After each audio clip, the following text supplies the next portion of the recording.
Hi guys, this is my second class और आप देख सकोगे इसमें क्वेश्चंस में बताने जा रहा हूँ आपको। और वो क्वेश्चन जो होगा वो नंबर सिस्टम से जुड़ा हुआ क्वेश्चन होगा। और आज हम लोग पढ़ेंगे एक ऐसे नंबर्स के सिस्टम्स के बारे में जिसमें केवल नंबरिंग की जो सीरीज होती है उसमें जो लार्जेस्ट होता है और जो उसका लीस्ट होता है उनके बीच में कॉम्बिनेशंस किस तरीके से अराइज होते हैं।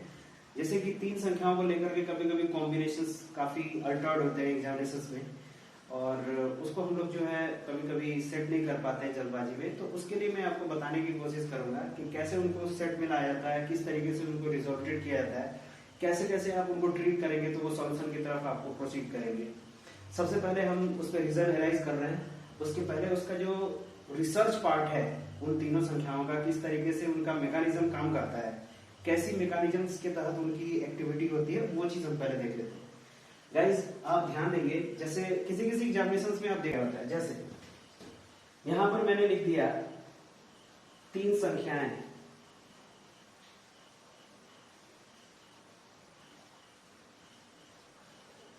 तीन संख्याएं अगर मैंने लिख दिया, इसका मतलब ये है कि आप x, y, z मानोगे, a, b, c मानोगे, यही सब होता है।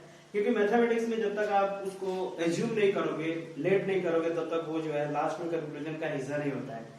तो आई थिंक मुझे लगता है कि अगर तीन संख्याओं के कॉम्बिनेशंस हो तो सबसे बेहतर तरीका होगा आप उसको एज्यूम कर लेंगे अगर आपके क्वेश्चंस में नहीं दिया है। और जेंटलमैन आप पहले ये ध्यान रखें कि ये थ्योरेटिकल पार्ट है, this is not a part of question part है, this is theoretical and research part. इसके बाद हम लोग आएंगे क्वेश्चंस पे, आंसर्स पे, उसके बाद उसको देखा जाएगा कि कैसे उसको ट्रीट किया जाता है या फिर कैसे उसको अच्छे तरीके से बनाया जाता है। समझे बॉस? क्लास कम कम। पहली संख्या मैंने मान लिया a, दूसरा मान लिया मैंने b, समझे बच्चों, और तीसरा मान लिया हमने c। क्लियर? अब इसमें a, b, c दिया हुआ है, इन तीनों का कॉम्बिनेशन सेट करना है। सबसे पहले ये बताओ, अगर a, b और c तीनों के बीच में कुछ इस तरीके से कॉम्बिनेशन हो कि a जो हो b से बड़ा हो और b जो हो वो c से बड़ा हो, तो तीनों का आपस में रिलेशन क्या होगा? आओ दिखाते हैं, देख।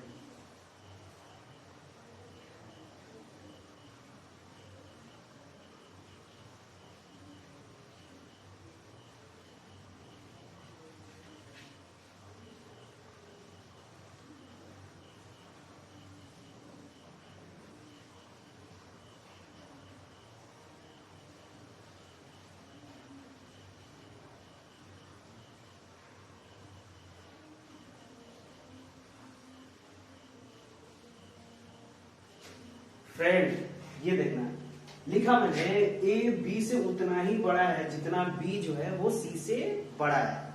मतलब कि a बड़ा है b से, ये क्लियर है। b भी बड़ा है c से, लेकिन इन दोनों के बीचों में जो गैप ऑफ लार्जेस्ट इंटरवल होता है वो दोनों सेम है। तो अगर हम a को ये मान लें कि वो b से बड़ा है, तो आप जाहिर सी बात है कि कितना बड़ा है ये जानने के लिए a माइनस b करोगे। ओके, फिर मैं यहां लिखा कि b जो है c से उतना ही बड़ा है, तो b कितना c से बड़ा है ये जानने के लिए फिर मुझे पता है कि आप b माइनस c करोगे। तो ये सिचुएशंस मैं इनके ऊपर दे रहा हूं, यहां पर ध्यान से देखना। a बड़ा है b से, अगर दिमाग में आया कि कितना बड़ा है, a बड़ा है b से, अगर दिमाग में आया कि a बड़ा है b से तो ये कितना बड़ा है ये जानने के लिए आप इंटरवल करोगे। सेगमेंट होगा इसमें माइनस वाला, यानी आप इसकी गैप को चेक करोगे कि कितना बड़ा है। जैसे मैं जेन्युइन एक थॉट बताता हूं, ध्यान से सुनना। अगर तुम्हारे घर दो भाई हैं, ठीक, एक का नाम राम, दूसरे का नाम श्याम है, बाहर गए दोनों घूमने, बड़े बुजुर्ग ने आपसे पूछा ये तेरा भाई है, कितना बड़ा है?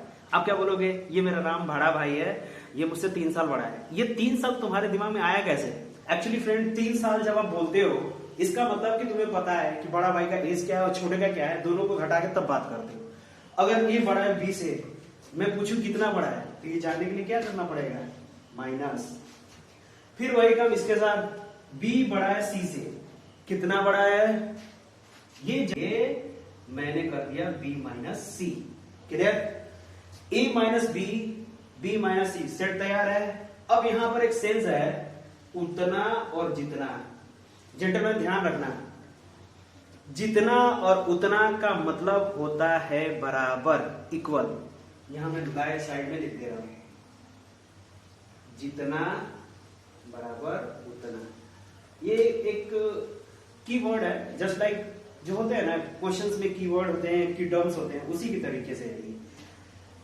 किसी ने बोला कि तुम्हारे पास जितने रुपए है उतना मेरे पास भी है, मीन्स कि दोनों पास बराबर रुपए है। क्लियर? ओके।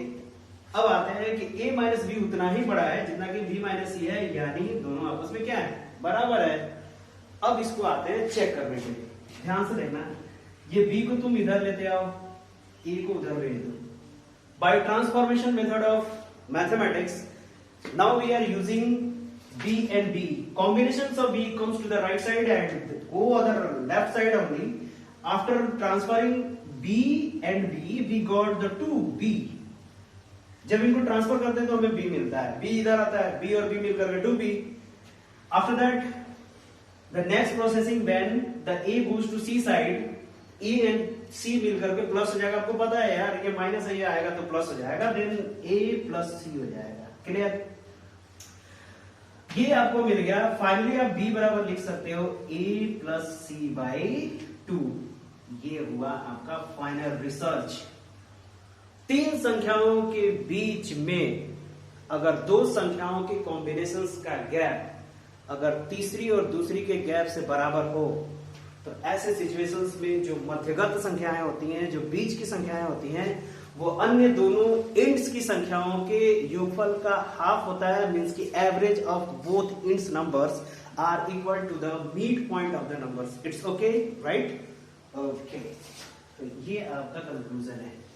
स्टॉप करते हैं वीडियो को, मिलते हैं फिर नेक्स्ट वीडियो में, तब तक के लिए धन्यवाद। तुझे देखा कहीं